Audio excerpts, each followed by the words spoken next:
izin melakukan untuk kegiatan penjelasan setelah adanya pengkajian. Ya, sesuai perjanjian kami kemarin ya, kalau kami kembali ke sini. Nah, jadi tujuan kami kembali ke sini itu untuk memberikan penjelasan dari beberapa data yang telah kami dapatkan kemarin. Dan ini kami telah mencari beberapa solusi untuk kami sampaikan kepada Ibu. Mungkin untuk waktunya nanti kurang lebih sekitar 1 jam ya. Iya, apa.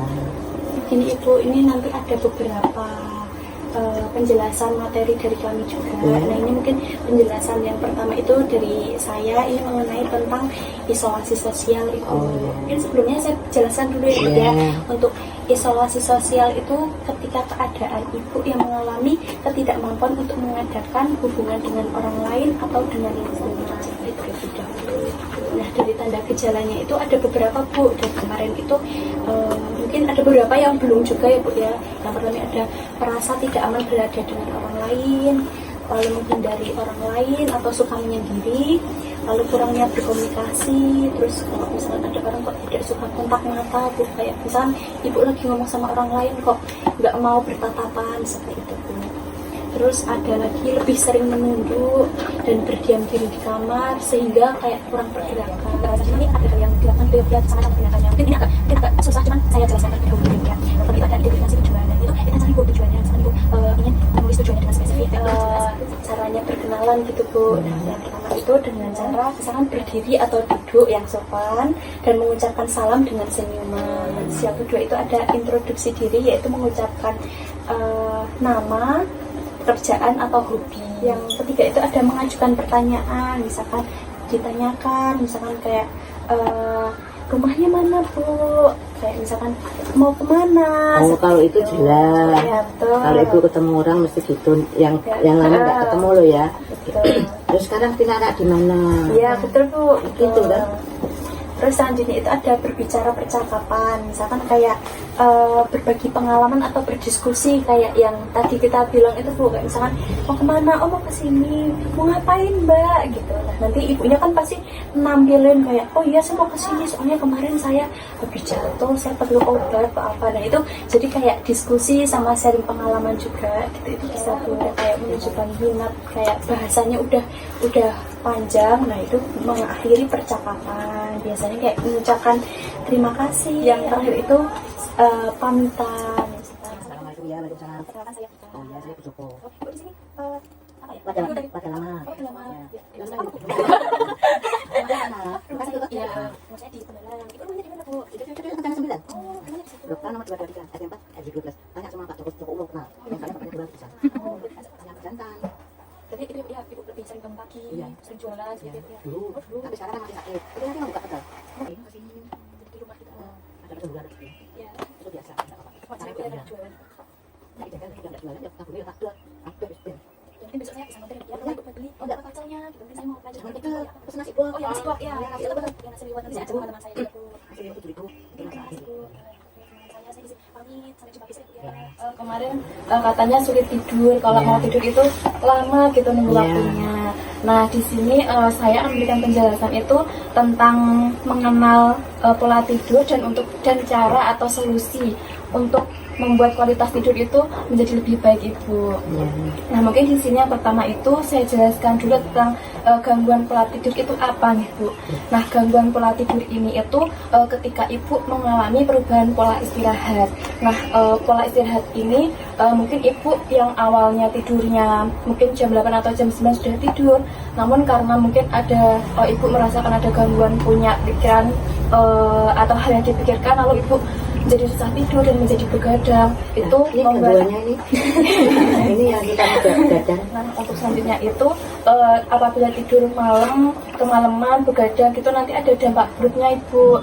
Nah, bisa dilihat nih, Bu, kalau dampak buruknya itu ada yang pertama itu mengenai penglihatan, Ibu.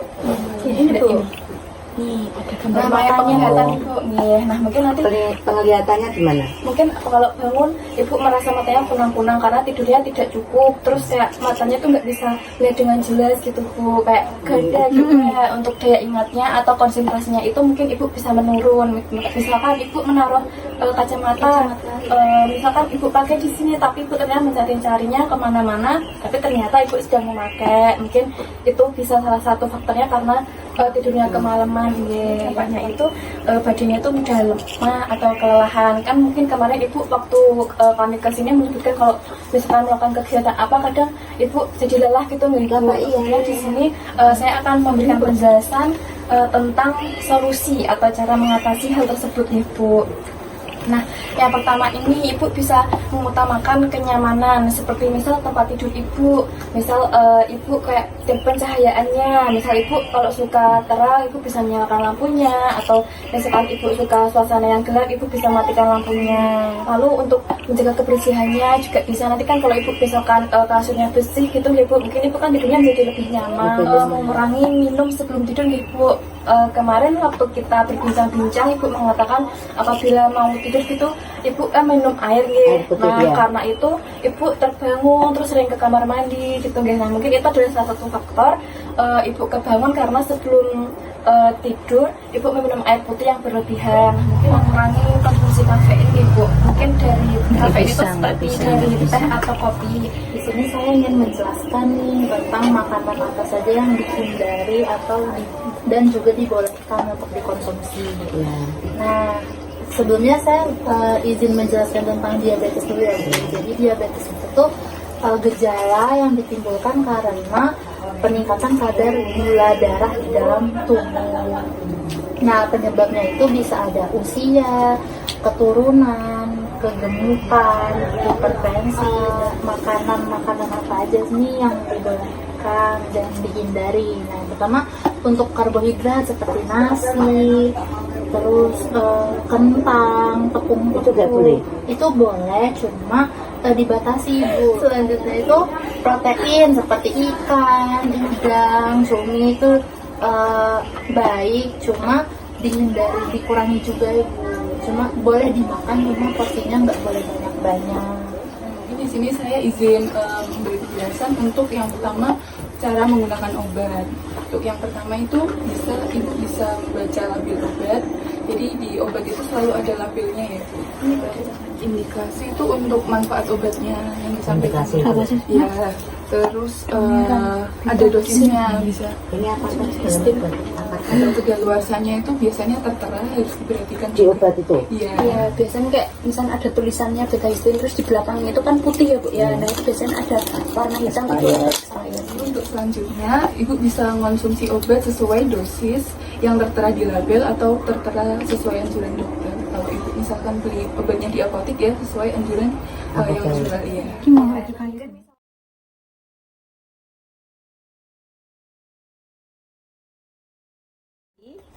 Mungkin mau tanya tentang tidurnya Ibu. Tadi Ibu untuk seminggu terakhir apakah masih ada kesulitan tidur?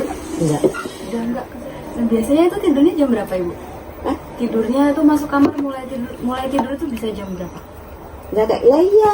Kalau enggak ada ini jam 9 sudah masuk kamar. Kira-kira apakah masih sering suka ngerasa pengen buang air kecil pas tidur? Enggak. Kayak kebangun udah enggak? Itu udah enggak pernah sama sekali? Atau Ya. kadang? Sekali dua kali. Sekali dua kali? Sekali 2 kali. Sama kalau pegel-pegel gitu?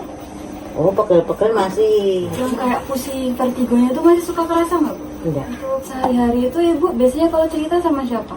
Emang ini Kalau ini di rumah sama ini. Setiap pengajian nutrisi gitu, makan makanan itu. Ibu sehari itu biasanya makannya berapa kali sehari? 2 kali. 2 kali. 2 kali. Pagi minum kopi, terus nanti makan siang, terus sama makan malam. Ya, ya. Kadang ya sekali malam kok. Biar ingat kayak perut baru lapar baru ingat kalau enggak belum makan. Kalau enggak lapar ya enggak makan. Malam jam berapa itu? Kalau malam Jam 9.